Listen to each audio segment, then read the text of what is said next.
Welcome to Running Out the Score. I am Alex Kennedy. This is my new show that airs every Tuesday and Friday. This week is a little bit different because of Halloween. We have a Wednesday episode and then a Friday episode, but we appreciate you hanging out with us. I have two great guests today. First, I am joined by Jake Fischer, a senior NBA reporter for Yahoo Sports. Then I am joined by Jaylin Williams, Oklahoma City Thunder center. Two great interviews. Can't wait for you guys to check them out.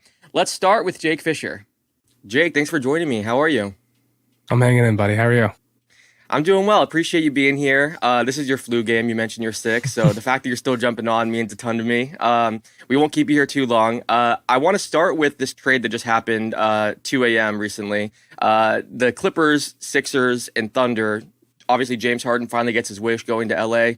What are your thoughts on the new look Clippers, the new look Sixers? You know, what do you think we can expect from both teams going forward? Are the Clippers a contender? Kind of what are your thoughts on both these teams? I'll start with the Clippers. Just that's the order I heard you say them in. So I think ultimately, Los Angeles has been looking for this connective creator, passer type player.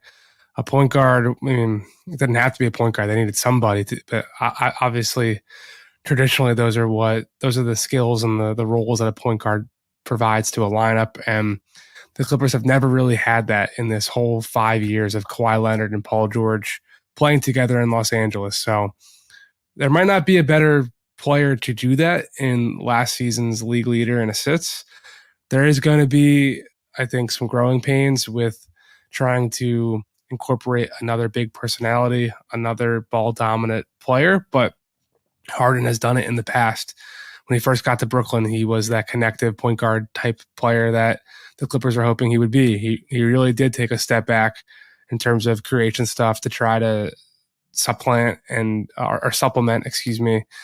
Embiid being the number one option and the MVP of the entire league during their time together in Philadelphia. So I think, we'll have to see it. We'll have to see them grow together and get some opportunities together. But the Clippers are really optimistic that James Harden is going to be that missing piece that can get them through the regular season healthy and also help them get deeper into the playoffs than they ever have before in franchise history, while Paul George and Kawhi Leonard are both theoretically in the last years of their contract before this team goes into a new arena next year. That's kind of the overall context, I think, of what the Clippers have been trying to build and dealing with. From Philly's side of things, to me, you can't really grade them yet anything other than an incomplete, because the goal was absolutely going to be moving these 2 first-round picks that they got from the Clippers by way of Oklahoma City, the 2026 pick, and a pick swap in 2029, plus whatever assets the Sixers have on their own, stuff remaining, to try and go get a third player, a third star to pair with Joel Embiid and Tyrese Maxey. I don't know who that's going to be yet. I think it's a little too early. I think figuring out what missing piece will be there as this team continues to move forward in their first season with Nick Nurse, I think they'll need that time to kind of figure out who the best player and the best archetype will be to add there. But they also, they don't really have a laundry list of options either. This is not the trade deadline. This is November 1st. We're recording this. Very rarely do trades happen at this time of the year. We're 6 weeks away from the December 15th trigger date that everyone talks about being, the unofficial start of trade season, and trades still don't typically happen then. So I think it's going to be a wait and see moment for Philly to see what that missing piece becomes. But all those expiring contracts that got back from the Clippers, Nicholas Batum, Robert Covington, Marcus Morris, even KJ Martin to a certain extent, those guys immediately lose their trade value at the end of the season because they'll be off contract. The Sixers will pretty much need to make a move now in order to kind of have the most value from what those pieces bring back.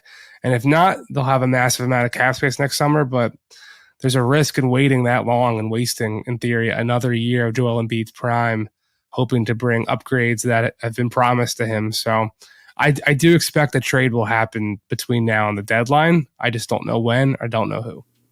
You mentioned the upgrades that were promised to Embiid. When Sam Amick was on the show, he talked about how you have teams that are kind of circling the situation or monitoring the situation to see if Embiid could be, stolen away. We know there was the report that the Knicks are interested. Do you think other teams are kind of looking at Embiid as that next star that could be potentially on the move, or the next superstar that could be available, and they're kind of just waiting for him to potentially ask out?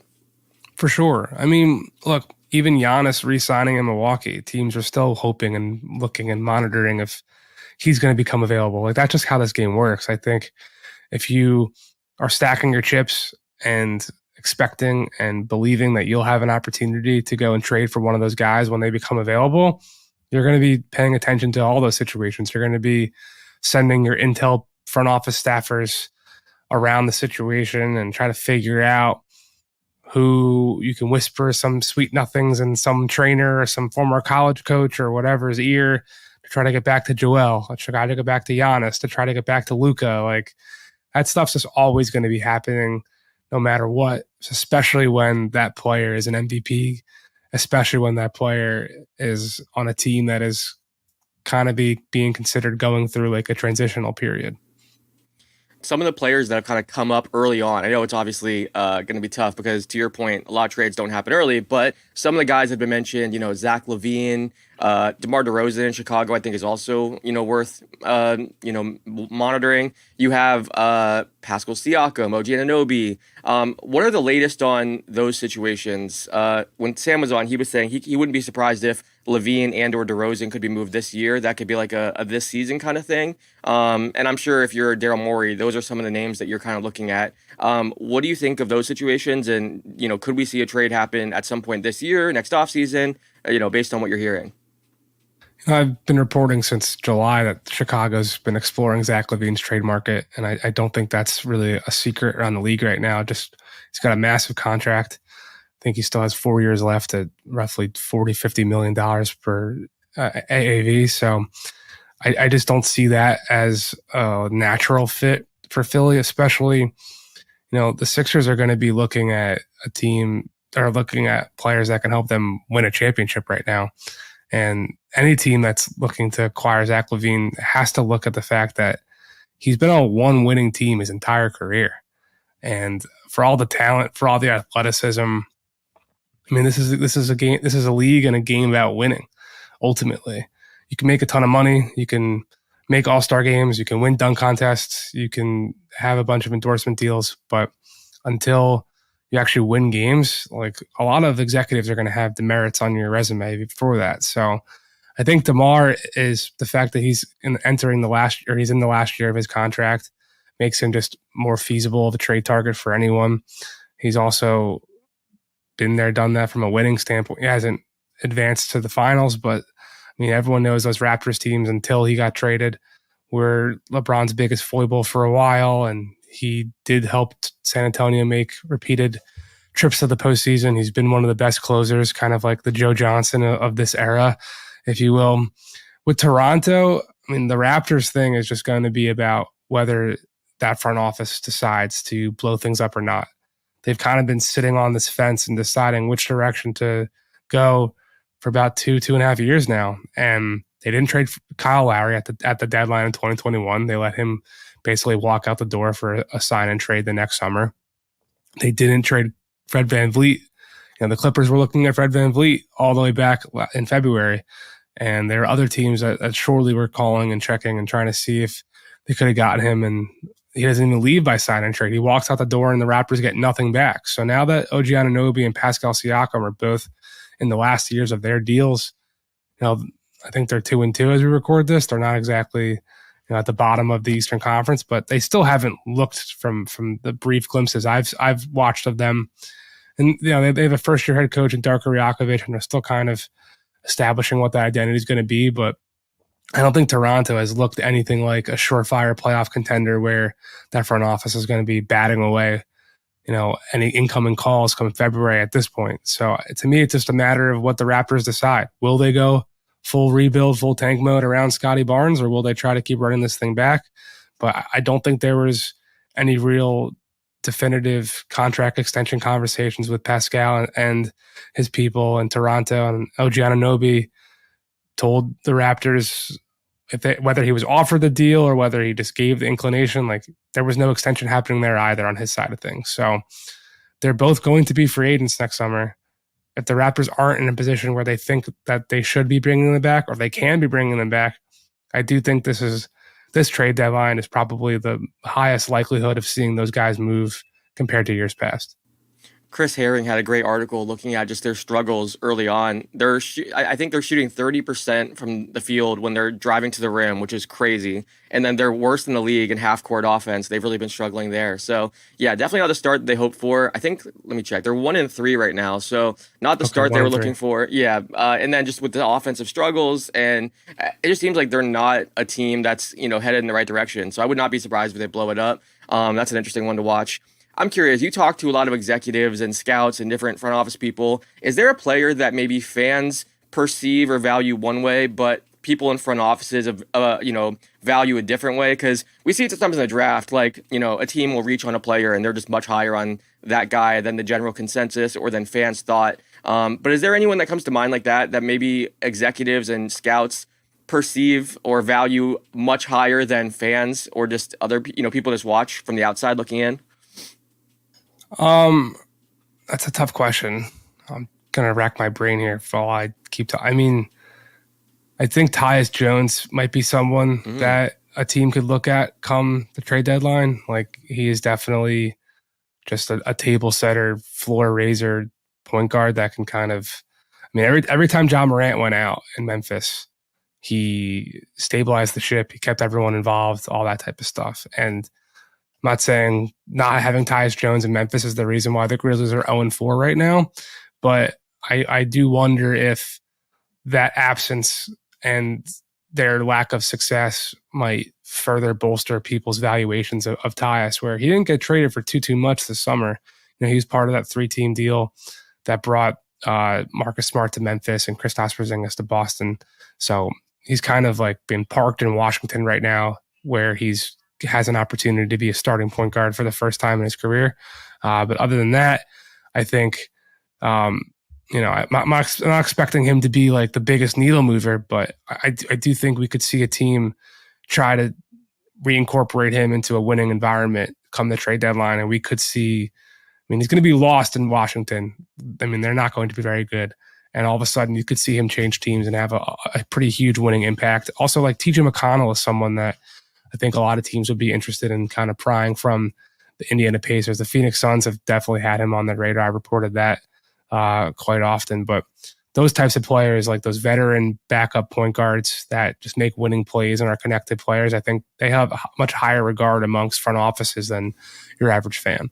Yeah, those are good ones. I want to ask you about the Thunder and just their future. Everyone talks about 15 first-round picks over the next 7 years. I think 22 second-round picks. And Sam Presti is still getting involved in different trades. This James Harden deal being the most recent example. I have Jaylin Williams from the Thunder coming on the show next, and we're talking about his game and their start to the season. But I want to ask you just about the vision going forward, because at some point they're going to have to start trading some of these draft picks, either, packaging them together to move up or packaging them for other players, because there's no way they can use all of those picks. What do you think of kind of what the Thunder have built, the draft capital that they've kind of stockpiled, and where they go from here? I really like Josh Giddey. I really like Shai Gilgeous-Alexander. I really like Jalen Williams. I believe it's the Santa Clara Jalen Williams. You're not having the other. You're not having So Santa Clara Jalen Williams. Yeah. I'm having the center, yep, from Arkansas, that Jaylin Yeah. Williams. Yeah, it's So always tough when you just say it and don't spell it.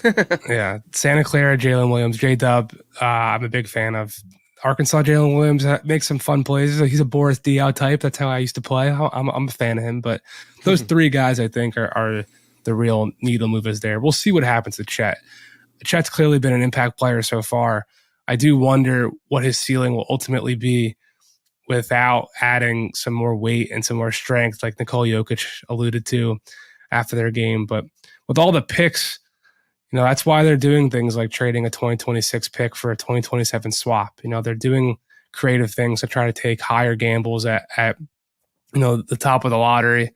And they're also, they're quick to trade 3 first-round picks to move up 1 pick to go get Osman Dieng with the Knicks. Or, they did a trade with Denver. I forget which year it was, but sometime in the last 2 years for that number 30th pick.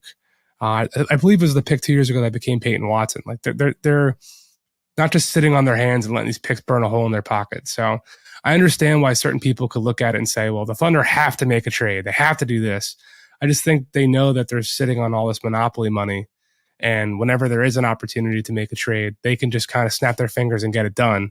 Plus, they still have all this opportunity to have all this inbound trade activity coming to their phone lines. And that's a pretty powerful position to be in, where I don't necessarily think the Clippers and Sixers deal gets done without the Thunder kind of helping things move over the finish line.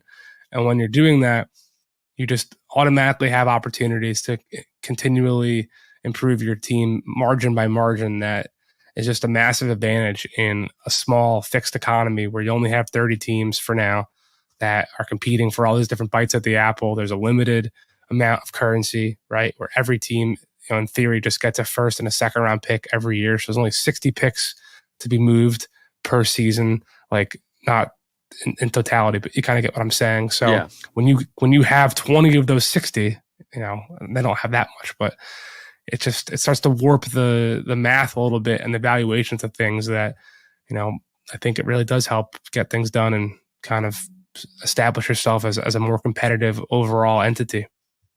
Now, this wouldn't be an NBA show if I didn't ask you about Victor Wembanyama. Feels like everyone's talking about Wemby, understandably so. Obviously, he's raw, still needs to develop, just like Chet, needs to bulk up, I think, a bit. But every time you watch him, there are just a handful of plays where it's just insane, seeing some of the things he's able to do on the court. What are your thoughts on what Wemby has shown so far and, his long-term potential?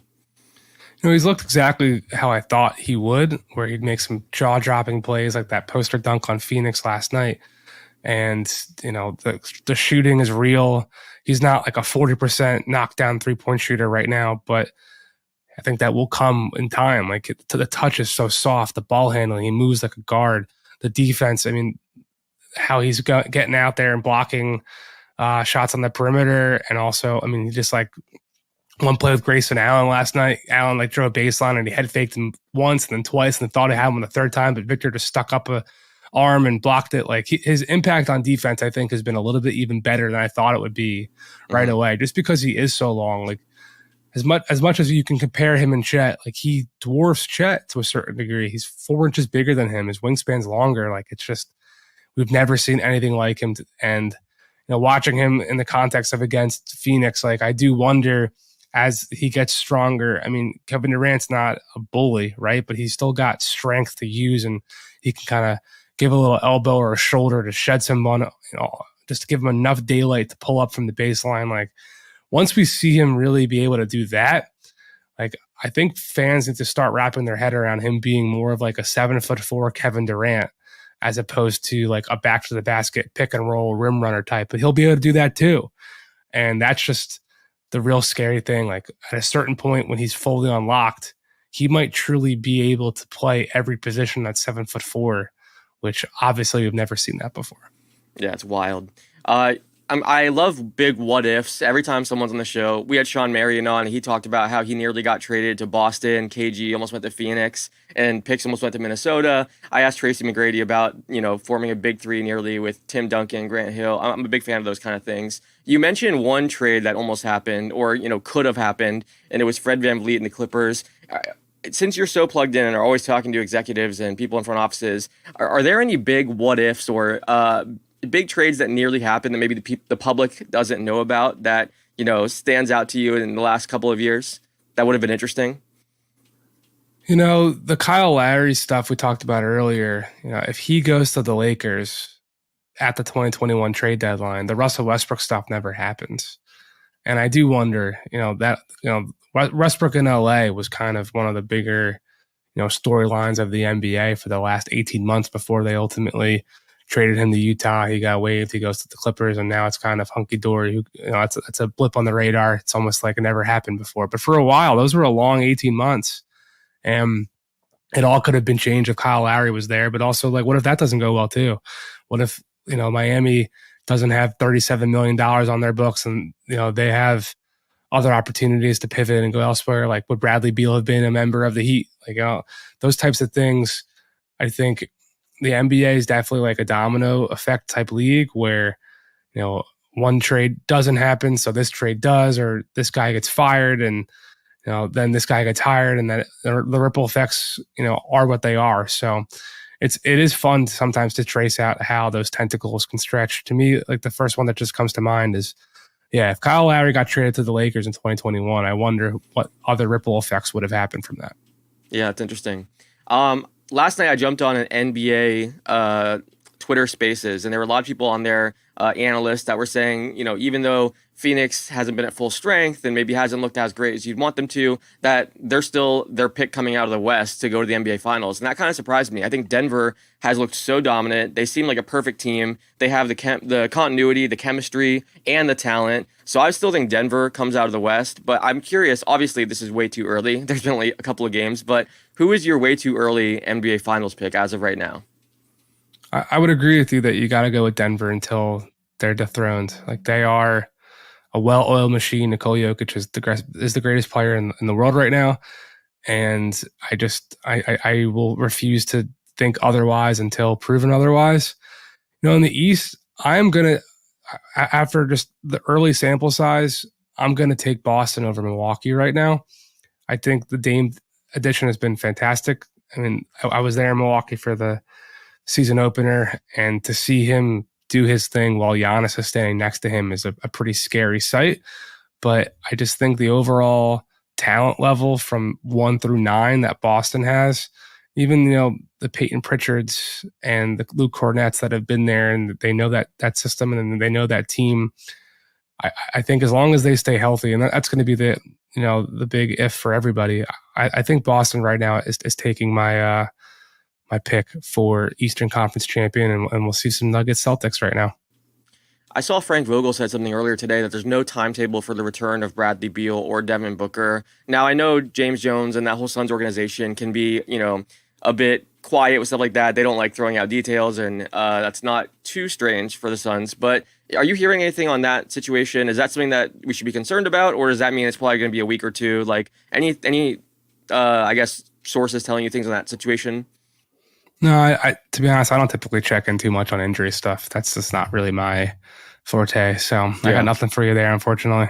No worries. Last question for you. I have to ask this. When Jordan Schultz was on, we talked about NFL reporting and kind of the life of an insider. He kind of went from being in basketball and doing some other things and then made the shift over to insider, just like yourself. You wrote your fantastic book. You used to have great features, and then now, you're doing a lot of the reporting. So I'm curious, what has that transition been like for you? And I mean, it's been awesome watching you become one of the top insiders, since making that shift. But it is interesting. Most people don't realize, you're on the clock 24/7. You're constantly, sources are reaching out to you. You're having to keep up communication with sources. What has that life been like, and what's that transition been like for you? Thanks, man. It's been interesting. It's not something I ever really saw myself doing to this degree, to the point where, like, whenever a young college student or just an aspiring writer asks me, how do you become an insider, I always tell them, like, don't try, and you'll have a much better effort doing that. Because for me, I can't speak for everyone else, but for me, I've developed a lot of, I think, authentic and genuine relationships with people around the league, to the point where I've been able to cultivate some trust and rapport with people to help me out, because that's really what it is. Like, you're asking for help. You're asking people all the time to give you things. And again, like, it does become a two-way street, and people do ask you for things, and they want to know what you know. And I got a call when I was at a concert 2 weeks ago. And I said, I can't talk, but I can text. And it was from Philly giving me an update on their Clippers trade talks. Oh, wow. And like, I tweeted it out. And then I had another call from Harden side while I was at the show. And I told them, I can't talk here, but I'll call you after. Like, that stuff is definitely interesting. But at the end of the day, like, I try to conduct my business by talking to people who I like. And it's made it pretty worthwhile, I think, just to be chatting with more regularly with those people. I mean, there's always going to be times where you got to call someone who you don't really know or don't really have a relationship with, and it's either going to blow up in your face or they're going to tell you to F off and never call them again. But I think overall it's been very beneficial for my career and life. But yeah, there are definite aspects of it that I wasn't expecting that I would love to turn off, but that's just part of the job. Yeah, it's definitely interesting. Fans just see all the reports, and there is a huge benefit in terms of career and followers and all that kind of stuff. But you are kind of on the clock anytime someone reaches out and has news for you. And it's like, all right, I'm working now. It doesn't matter where you are. More importantly, who is performing and how is the concert? Her name's Chapel Roan. She's kind of like a new queer icon. And my girlfriend just had a friend send her album. We listened to it. It was great. She was playing at the venue around the corner from our apartment here in Brooklyn. So That's we awesome. just got tickets and went. Her vocal was incredible. She was really, really good.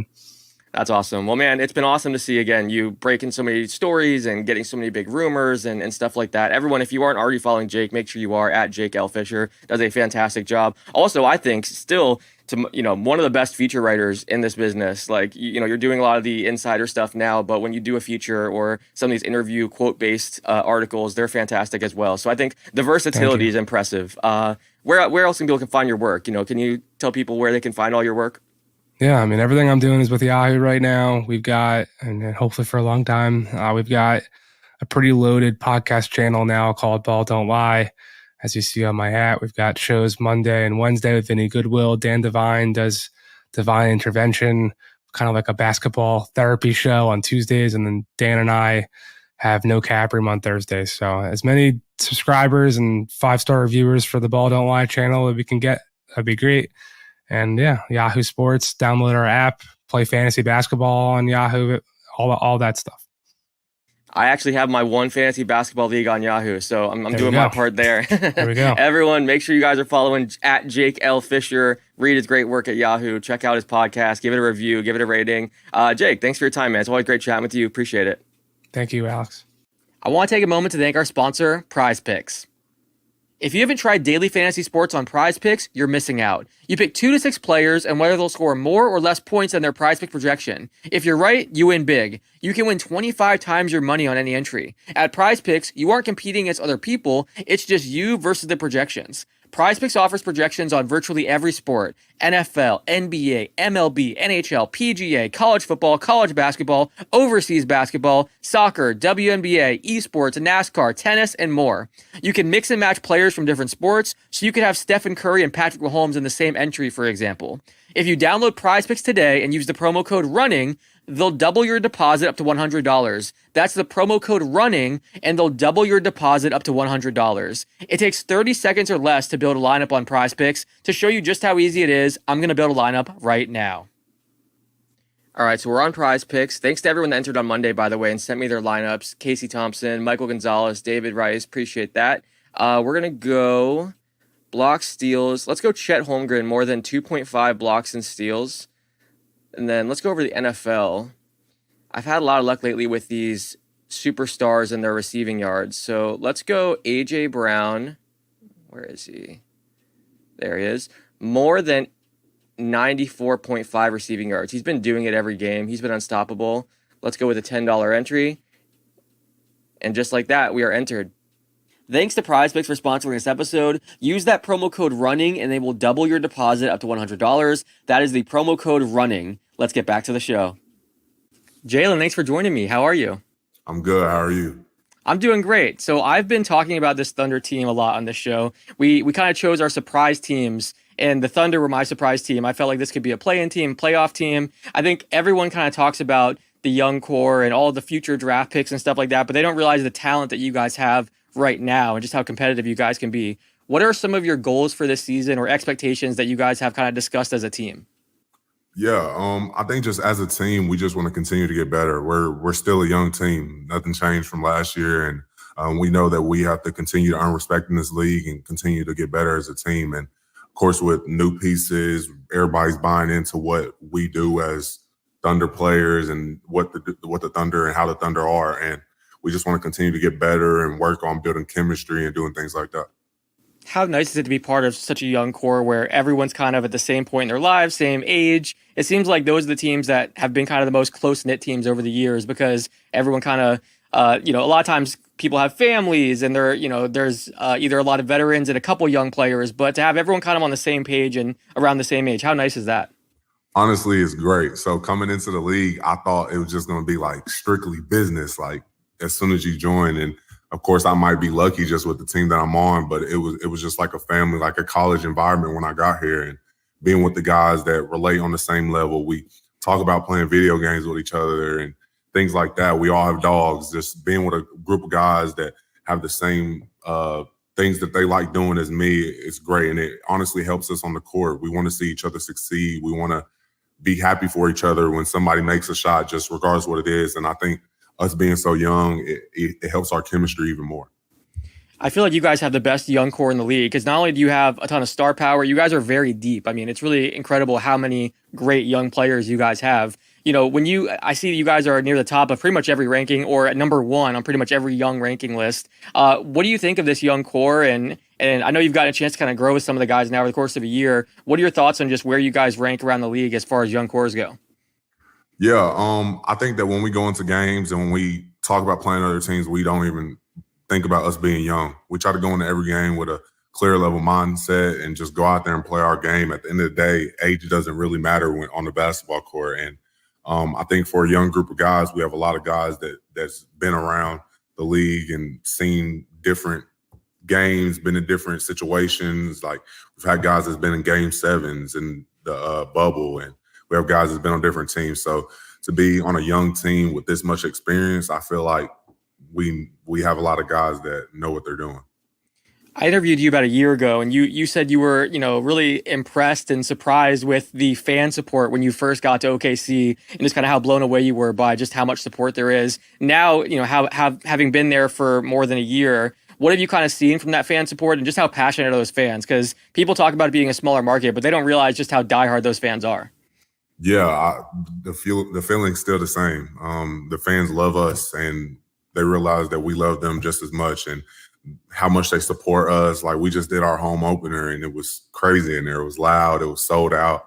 Everybody was cheering to the end of the game. And even like when we're at stores, they're respectful. They're people that want to see us succeed. So the fans are great, honestly.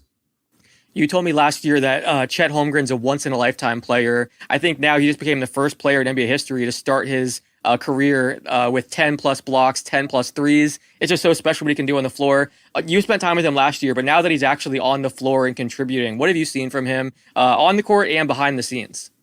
Yeah, all of us guys on the team knew how special Chet was. He's a great player. There's not a lot of 7-foot guys that can do what he does out there, and we knew what he was, and I'm glad that he's able to show it. Of course, I try to step in whenever I can to help him with some small things that he might not know yet just because this is his first time playing, but he's out there doing great. He's playing. He's playing great with the guys. Everybody loves him out there. It's great knowing that if you get beat, you have a guy down there that's going to block a shot that'll meet anybody at the rim. And what he's doing out there, I'm really happy for him, and I'm excited to see what the future holds. I feel like you're like a coach's dream or a fan's dream, just with the hustle plays, taking charges, the leadership behind the scenes. I'm curious, how much have you learned as a player in your time in the NBA? Because a lot of guys, they learn a lot throughout high school, college, but then come to the NBA and it's like a whole other level. You can focus on basketball full time, way more resources. What have you learned from the time you entered the NBA to now? I feel like I've learned a lot. Body, basketball, being a man, just everything in general. I feel like I've learned a lot, and that's always been my focus, is just to continue to learn, regardless if I'm playing 30 minutes or if I'm not playing at all. I try to stay locked into the game. I try to read what the defense is happening. When coach is drawing up plays on the sideline, I try to think what's going to happen when this play happens, like who's going to get the shot, how the defense is going to rotate, and just trying to think about plays like that. But I feel like I've learned a lot. So you mentioned that guys play video games, and I have to ask you, you are the NBA's official champion, Call of Duty champion, the first ever competition that was in Las Vegas during Summer League. You had 59 kills in 2 minutes, won $10,000. So First of all, I have to ask you, are you the best Call of Duty player in the NBA? And how does Call of Duty and video games kind of bring players together? First off, yes. And second, I think gaming and Call of Duty is a great way to bring players together. And to me, playing the game is my way of getting away from life. Like, it's my way of getting away from basketball. Basketball is my life. I love basketball, but when I'm playing the game, it's like a whole different vibe. Nobody looks at me as the NBA player or treats me any type of way. I can just be myself on the game and go out there and have fun. And I play video games. I play Call of Duty my whole life. So it's something I think I'll do till games end or whenever, I don't know, but game has always been a part of my life, and Call of Duty, I think it brings a lot of people together. I think Derek Lively came in second in that tournament. Who are some of the other best NBA players that you've kind of faced off, either in Call of Duty or just in all games? Who are some of the best NBA gamers aside from yourself since you're number one? Yeah, I think everybody on Oklahoma's we probably got the best gaming team. So I'm just going, Trey's good at games. Oos is good at FIFA. Dub likes Spider-Man. Spider-Man is Dub's game. He likes games like that. Got Shay, he's good at FIFA. Wiggs, he's good at 2K. We got a lot of guys. We just always it's a competition with us. We always talk about games. Of course, I'm the best gamer on the team, but I feel like we got a lot of good guys on our team, and we're the top 15, 17 guys in gaming.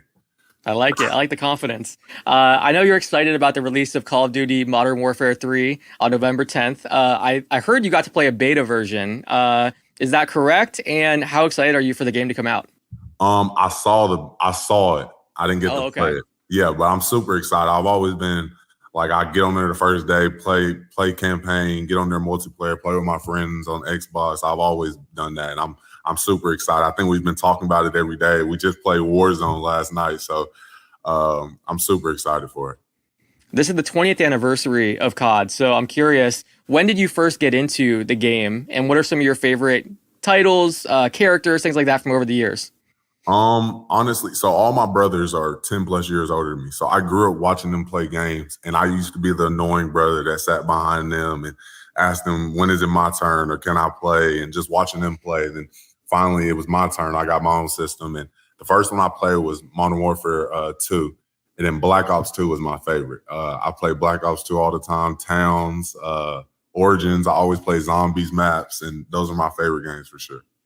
Did they ever pull the Big Brother move where they gave you a controller that wasn't plugged in? Was that the move? They tried to, but I realized that once my brother, he kind of tricked me. He started having me play the campaign and grinding his guns for him and grinding his mom player, whatever it was. So when he played online, he had the good player, and they used to trick me like that back in the day.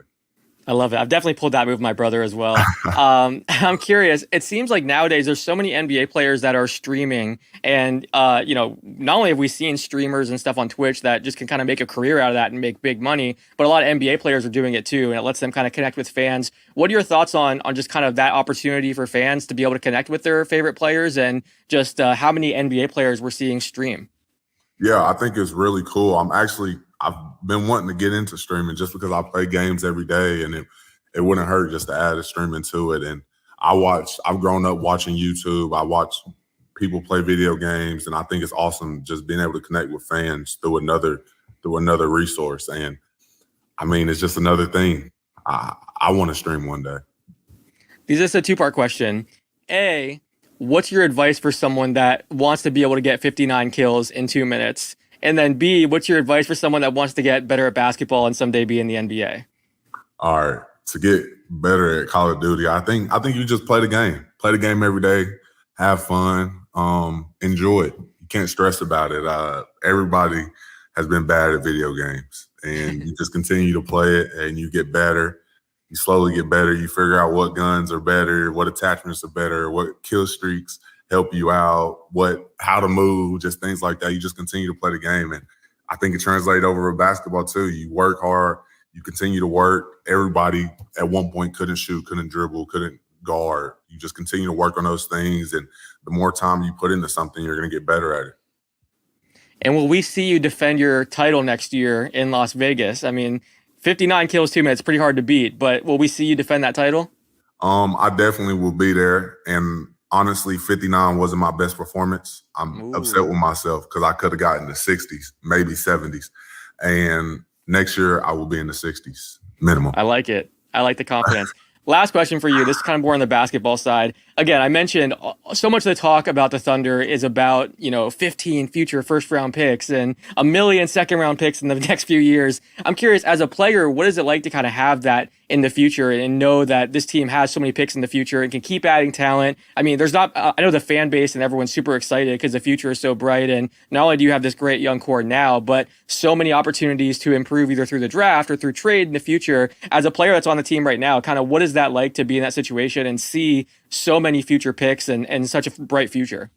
Yeah, of course, the the basketball player, the competitive player in me wants to continue to get better as a team. I want to win as many games as I can, win as much as I can, but I got to control what I can control.